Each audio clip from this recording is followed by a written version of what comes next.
A Song for the Silent, The Soldier's Legacy, The Assassin's Revenge, Prologue.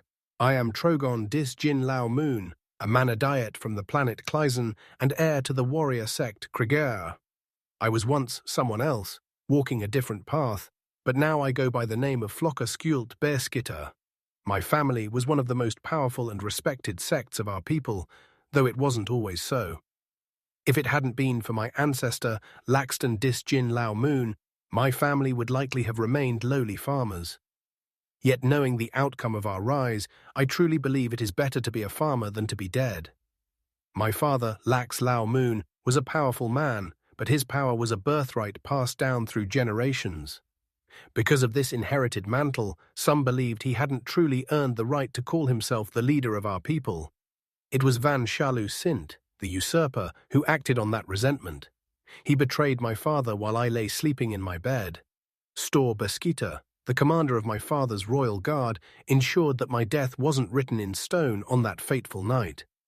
Though I was young, I could still hear the echoes of the screams, and I can still see the flashing lights of Van's warriors' guns as they tore through our camps. To this day, it is considered one of the deadliest nights in Manadiet history. Now, Van rules the Krigere. Under his tyranny, our people, who were once proud, honorable warriors, have been reduced to slavers. They travel to faraway planets, abducting males to force them into hard labor in our mines. It is a grotesque embarrassment to our legacy, a stain on who we are meant to be. Yet, as much as this industry disgusts me, it has finally provided the perfect opportunity to avenge my family.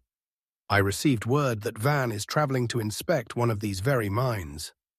While he is there, away from the safety of his fortress, I will unleash the skills I have gained over the years. I will do what I do best. Kill. The planet Clison.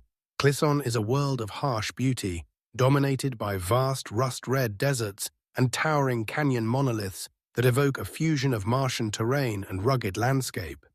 The atmosphere is thin but breathable, glowing with a persistent copper hue during the day and giving way to brilliant, crowded starfield at night.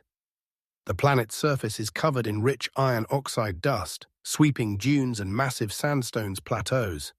The topography is fractured by deep, labyrinth fissures, like the Castron Canyons, where mining operation and subterranean settlements are hidden from the intense suns. Clison possesses natural water, but it is nowhere near enough to sustain its population. Natural oases, hidden deep within cavern systems or guarded by ancient fortresses, are treated as sacred, highly fortified zones. Surface water is practically non-existent, leaving the planet perpetually on the brink of drought. What Clison lacks in water, it makes up for in geological wealth. The planet's deep crust is incredibly rich in rare, high-grade crystalline structures and diamonds. Because they cannot survive on honor alone, the Manadiets rely entirely on a strict trade agreement with their neighboring planet, Draxic. Van exports massive hauls of industrial and precious diamonds from mines. In exchange, Draxic freighters supply massive reservoirs of imported water. This dependency makes the mining sector the most crucial and heavily guarded real estate for the Krigere. Cities on Clison are built directly into the canyon walls or carved into mountains, designed to withstand both orbital bombardments and ferocious dust storms. The architecture is brutal but grand, featuring massive stone pillars, statues of legendary ancestors, and open-air training arenas. To understand a Manadiet of Clison is to understand the paradox of a people who can chart a course through the stars with a quantum computer, yet still read the shifting of desert sands by the smell of ozone. They are a culture forged in the crucible of scarcity. This reality shaped a warrior ethos that mirrors the greatest military dynasties. The terrifying, sweeping mobility of the Dolgoon and the unyielding close-quarters discipline of the Ufadili wa Masomo. A Manadiet does not view technology as a replacement for honor, but as an extension of it. When a sect goes to war, they do not merely launch orbital strikes from the safety of the upper atmosphere.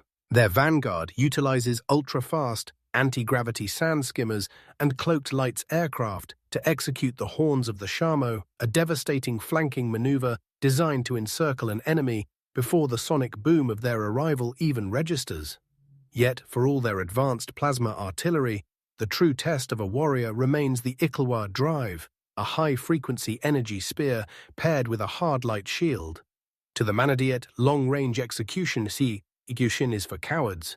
A true warrior looks at their opponents in the eyes, breathing the same ionized air, witnessing the exact moment their spirit departs to join their ancestors. Society on Clison is built on the absolute foundation of the Sect. A Manadiet is nothing without their lineage. Every scar, every piece of ornate armor plating, and every syllable of their full name, like Trogon Dis Jin Lao Moon, is a living record of their family's deeds. On Clison, women are viewed as the irreplaceable anchors of the bloodline.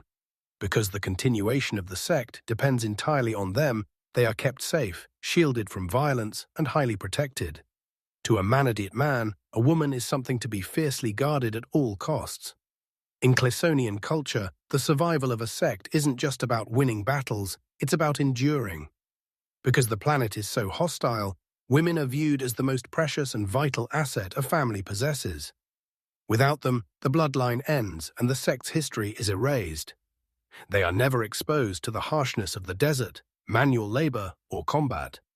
Draxic is a world of pristine organization, advanced technology, and immense water resources. Unlike the harsh, sun-baked canyons of Clison, Draxic is a planet of structural harmony, sprawling metropolitan hubs, and controlled ecosystems.